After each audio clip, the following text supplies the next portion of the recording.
Құрметті ата-аналар, құрметті біздің бірінші сыныпты бітірген бүлдіршіндеріміз. Кеше ғана мектеп табалдырығын аттап, бүгінде үлкен екінші сыныпқа бет алып отырған барша сыныпты бітіруші бүлдіршіндерді жаңа қадамдарымен құттықтаймыз. Тұлымдарың желбіреп, жүректері лүпілдеп, мектеп табалдырығын қуана аттаған балапандарымыздың ойлары толып, ата-ананың мейірім шапағатына бөленіп, әрбір отбасының алтыны, ақ сәуле шашқан арайы болып, ұстаздарының үмітін ақтайтын шәкірттері болыңдар. Оқуға, білімге деген құштарлықтарың күн санап артып, ата-аналарының көз қуанышы, ұстаздарының мақтанышы, мектептің даңқын арттыра беретін білімді, білгір балапан болыңдар. Барлық ізгі армандарың орындалып, өмір жолы ашық, болашағы жарқын болып, егеменді еліміздің білікті азаматы болып өсе беріңдер. Біз сендерге сенеміз. Адам өміріндегі сарқылмас қазына ол білім.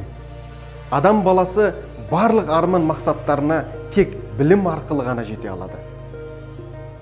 Бүгінгі оқушы білім бәсекесіне төтеп бере алатын, санасы ашық, халқымыздың рухани адамгершілік құндылықтарын бойына сіңірген, үш тілді еркін меңгерген тұлға болуы керек.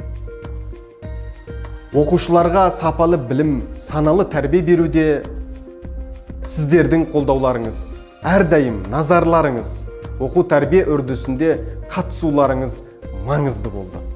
Мына білім бәсекесі заманда бірлескен еңбегіміз балаларымызды тек білім шыңына жетелесін. Бала сіздердің болашаққа деген үкілі үміттеріңіз. Сіздерді бүгінгі тамаша қуаныштарыңызбен құттықтай отырып, бізбен бірге болған талай көздердің қолдауларыңыз үшін рахмет айтамын. Сіздерді бүгінгі тамаша соңғы қоңырау мерекесімен қуаныштарыңызбен құттықтай отырып, бізбен бірге болған талай кездеріңіз, қолдауларыңыз үшін рахмет айтамын.